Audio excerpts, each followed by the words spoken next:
Et bonjour à tous, on se retrouve pour un oral d'analyse. Donc l'exercice, on prend une fonction qui est Cn plus 1 de i dans R, y étant un intervalle de R, n un entier naturel non nul, et a et b dans cet intervalle. Il faut montrer qu'il existe un C appartenant à AB, intervalle fermé, tel que f de b, c'est la somme de k égale 0 à n des dérivés km de f en a factoriel k b moins a puissance k plus f dérivé n plus une fois c sur factoriel n plus 1 fois b moins a puissance n plus 1. Voilà, donc ça c'est l'exercice. Alors il se trouve que c'est une variante un peu plus sympathique que le résultat, enfin, tel qu'il est connu, qui s'appelle l'égalité de Taylor-Lagrange, où en fait il faut montrer qu'il existait même dans l'intervalle ouvert AB. Et par ailleurs, f n'a pas besoin d'être Cn plus 1, il suffit que f soit de classe Cn de i dans R et qu'elle soit dérivable n plus une fois sur l'intervalle ouvert AB. Et là, je le ferai peut-être en complément juste après, mais il suffit de montrer que c'est dans l'intervalle fermé, et en fait c'est un petit peu plus simple, parce qu'il n'y a pas de fonction auxiliaire à deviner, donc c'est enfin, un petit peu plus simple. Mais on pourrait imaginer, mais peut-être qu'à l'oral c'est quand même un petit peu plus difficile, mais on pourrait vous guider pour démontrer le résultat sur l'intervalle ouvert. C'est pour ça que je vais vous montrer la démonstration voilà, avec l'intervalle ouvert juste après. Donc voilà. Euh, donc exercice, donc voilà, qui doit vous faire penser évidemment formule de Taylor. Donc ça doit vous faire penser à la formule de Taylor avec reste intégral. Donc c'est une des manières de démontrer le résultat. Vous savez que, bon, donc là on a une fonction qui est Cn plus 1. Ok. Donc, en fait, la formule de Taylor avec reste intégral donne quoi? Donne que f de b, en fait, c'est la somme de k égale 0 à n, f dérivé km a de a factoriel k, b moins a puissance k, plus l'intégrale de a à b, b moins t puissance n sur factoriel n, dérivé n plus unième de f de t dt. Voilà, donc ça c'est la formule de Taylor avec reste intégral. Et donc finalement, si on veut démontrer le résultat, il faut donc démontrer qu'il existe C appartenant à AB tel que, on peut l'écrire sur une autre feuille. Donc il faut démontrer qu'il existe C appartient à AB tel que eh bien, f dérivé n plus unième de f en C sur factoriel n plus 1, b moins a puissance n plus 1 égale l'intégrale de a à b de b moins t puissance n sur factoriel n, le dérivé n plus unième de f de t dt, soit qu'il existe C appartient à AB tel que quoi? Eh bien, en réarrangeant les termes, la dérivée n plus unième de f c est égale, en passant les factoriels de l'autre côté, n plus 1 sur b moins a puissance n plus 1, l'intégrale de a à b de b moins t puissance n, dérivée n plus unième de f de t dt. Voilà. En fait, il faut montrer qu'il existe un C appartenant à B tel que la dérivée n plus unième de f de C égale ce terme-là, soit que ce terme-là, en fait, appartient à l'image de la dérivée n plus unième de f. Voilà. Donc comment est-ce qu'on va faire? Bah, on va essayer d'encadrer en réalité ce terme. Mais il se trouve que ça fonctionne bien. En fait, on sait quoi? On sait que f dérivée n plus une fois est continue sur AB.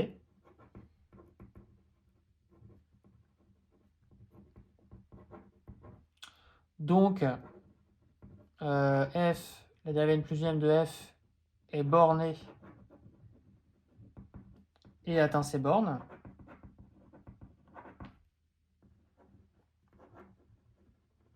Que l'on note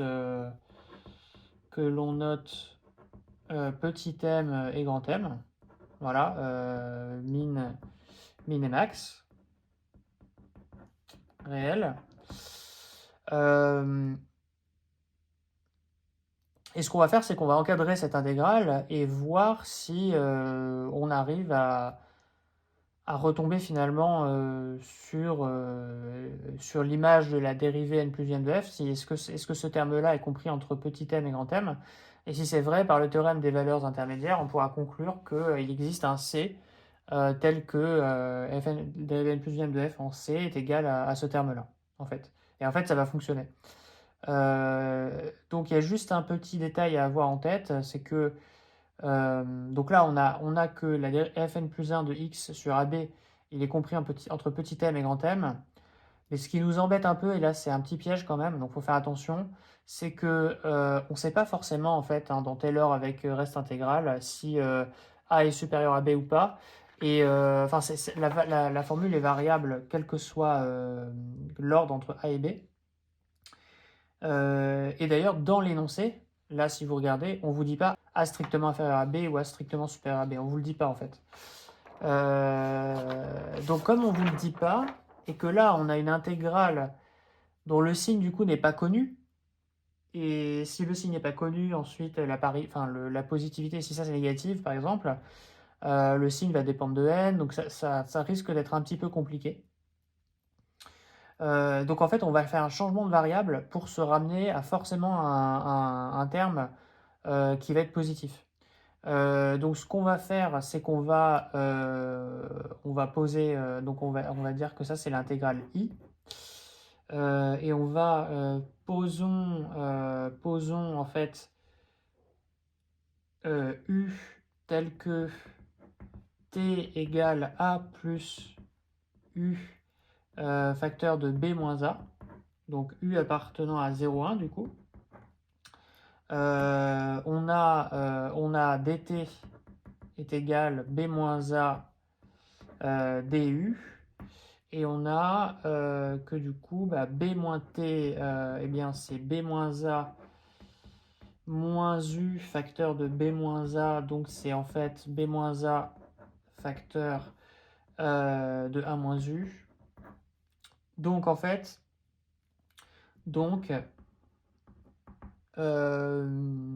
i égale, donc on va avoir du b-a du fois b-a puissance n, donc b-a puissance n plus 1, fois l'intégrale de cette fois-ci 0 à 1, évidemment, quand u égale 0, on est en a, et quand u égale 1, on est en b, donc 0 à 1, de eh bien, b moins t puissance n, donc on a sorti le b-a, donc c'est 1 moins u puissance n, et la dérivée n plus unième de f de t, donc dérivée n plus unième de f fois a plus u facteur de b moins a du.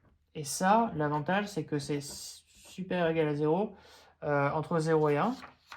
Et donc, en vertu de ce qui précède, donc, on a en fait petit m fois l'intégrale de 0 à 1 de 1 moins u puissance n du. Donc i est encadré entre ces deux intégrales. 0 à 1 de 1 moins u puissance n. Et ça, vous savez que ça fait... donc en fait, c'est moins... Enfin, c'est moins 1 sur n plus 1, donc 1 moins u puissance n plus 1 entre 0 et 1. Et donc, eh bien, ça va faire 1 sur n plus 1. Donc, Donc on a m, petit m sur n plus 1.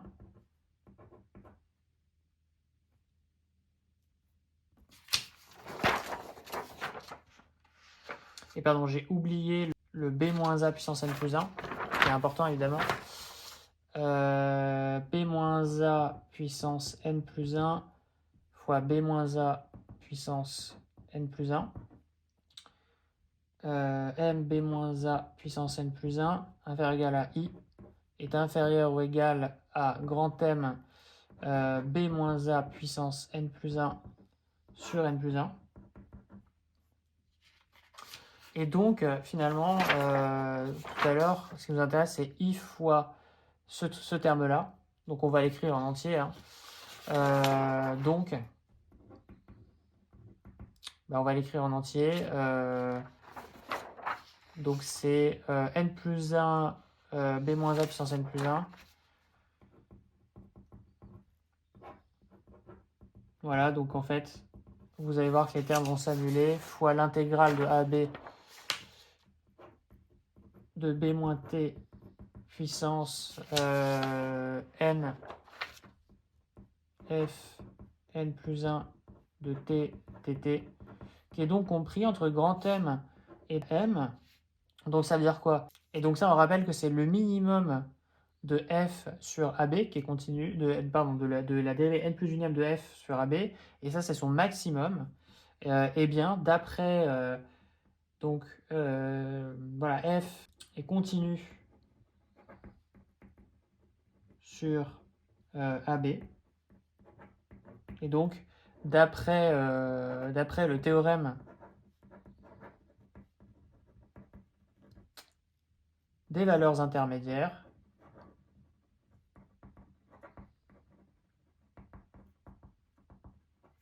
il existe donc C. Il existe en fait C appartenant à AB, tel que c'est exactement ce qu'on veut démontrer. La dérivée n plus unième de f de C est égale à ce terme-là. Donc voilà.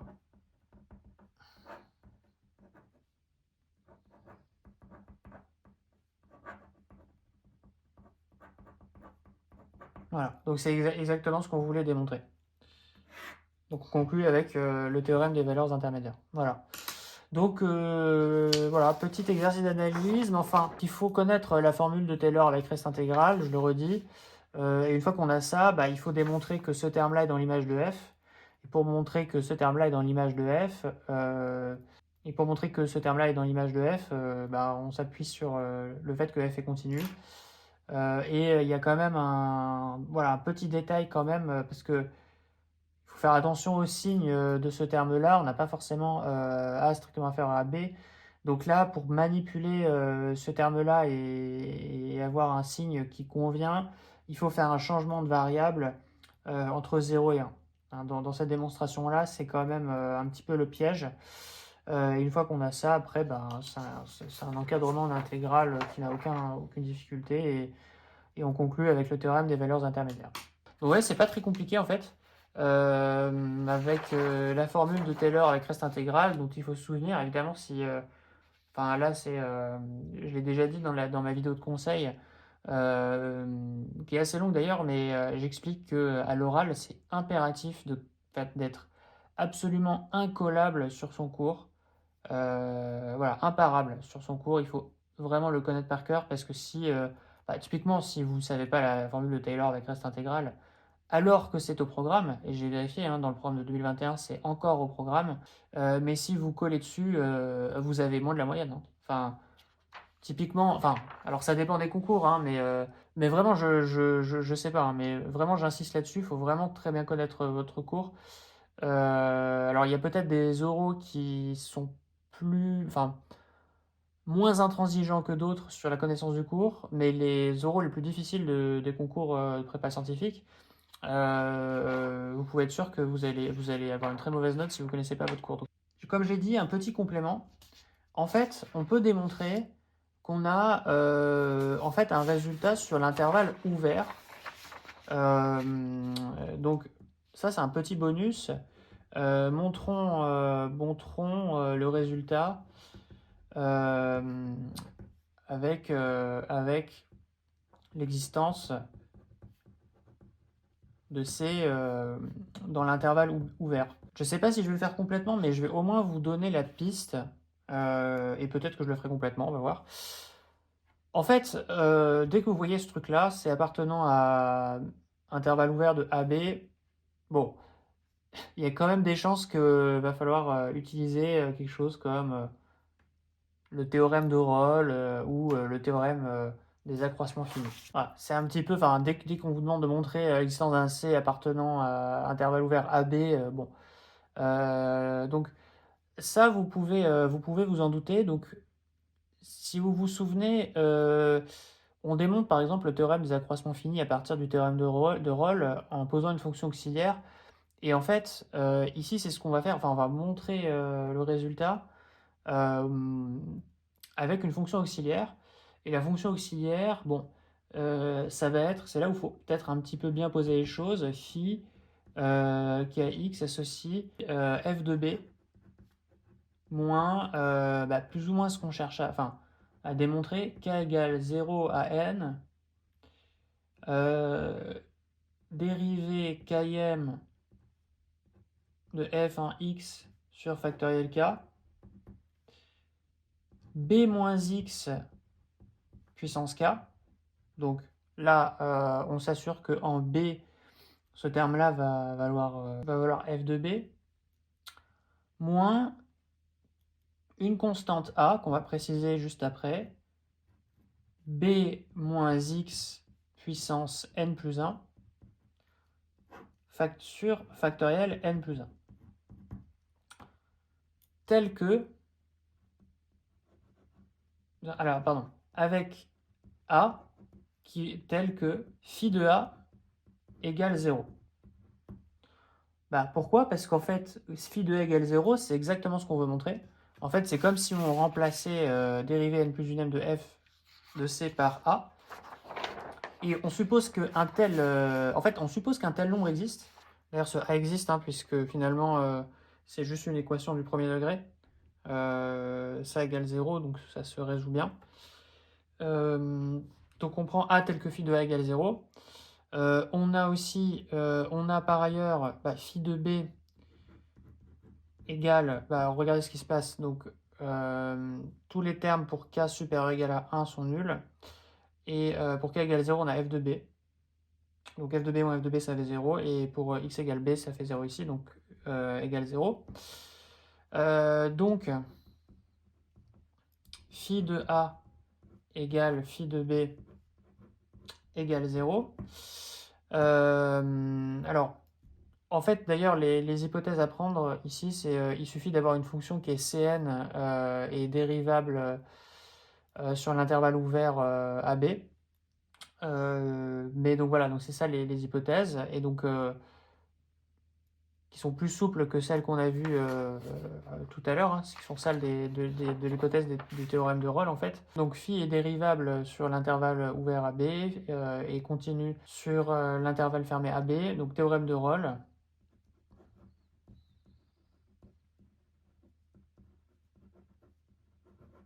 Théorème de Rolle, il existe C appartenant à AB tel que phi prime de C égale 0. Et qu'est-ce qu'on va faire? On va dériver phi pour voir ce qu'on obtient. Donc, on a or, voilà, donc soit x appartenant à R, hein. On a phi prime de x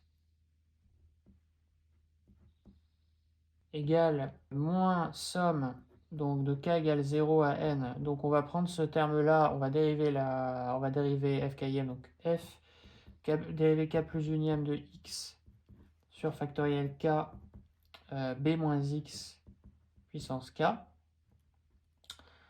Et ensuite on va dériver l'autre terme, mais pour k évidemment supérieur ou égal à 1, parce que pour k égale 0, ça fait juste 0. Donc k égale 1 à n de dérivée km de x, de f1x sur factoriel k. Et donc là, c'est k fois moins 1, enfin moins b moins x puissance k moins 1. Voilà. Et ensuite, on a ce terme-là, où là, on a juste plus a.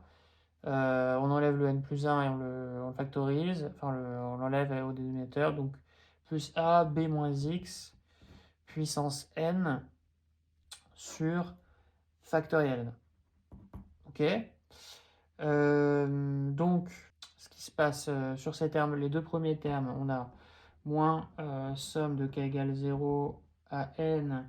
Donc ce terme-là, on va juste le laisser comme ça. K plus 1 unième de x sur factoriel k b moins x puissance k plus, avec le double moins, somme de k égale 1 à n. Donc on enlève le k, f dérivé km de x sur factoriel k moins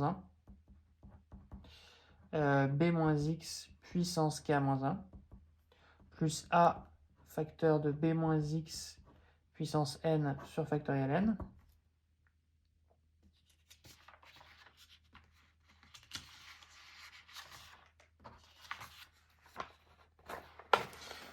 Donc là, ce qu'on va faire, en fait, on voit que ça va se télescoper. On va juste changer d'indice. Donc, on a que c'est égal à... On a phi prime de x égale somme de k égale 1 à n plus 1 dérivé km de f en x sur factoriel k plus 1, non, k moins 1, pardon, justement.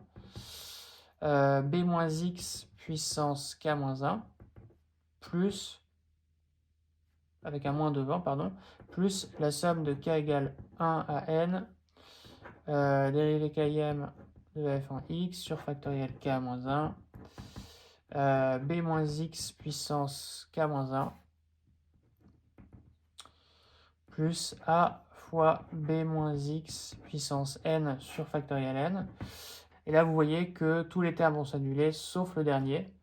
Donc, phi prime de x, c'est moins la dérivée n plus unième de f en x sur factoriel n, b moins x puissance n, plus a fois b moins x puissance n sur factoriel n.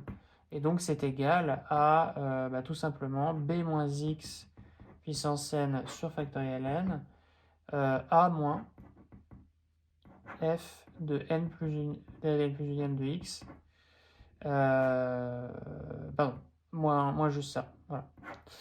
Donc quoi? En fait, on a dit tout à l'heure qu'il existait un C dans l'intervalle ouvert AB, tel que phi prime de C égale 0.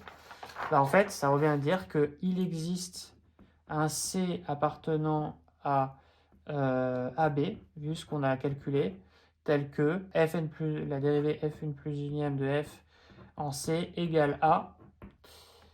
Et comme phi de A égale 0, et bien justement, on a tout simplement que phi de A égale phi de A égale 0. Et donc, il existe C appartenant à AB, tel que, il suffit de remplacer ça avec A égale la dérivée n plus unième de f en C, voilà, tel que donc f de B égale donc la somme de k égale 0 à n, dérivée km de donc en A sur factoriel k b moins a puissance k plus dérivée n plus unième de f en C b moins a puissance n plus 1 sur factoriel n plus 1. Voilà. Donc ça montre le résultat. Voilà, donc peut-être un exercice où il faut... Enfin après, si c'est guidé, si on vous donne la fonction, ça peut se faire. Hein. Mais peut-être que juste sans aucune indication, c'est peut-être un petit peu plus difficile que la variante avec l'intervalle fermé. J'espère que vous aurez aimé cette vidéo. Si c'est le cas, n'hésitez pas à liker et on se retrouvera pour d'autres problèmes. À la prochaine.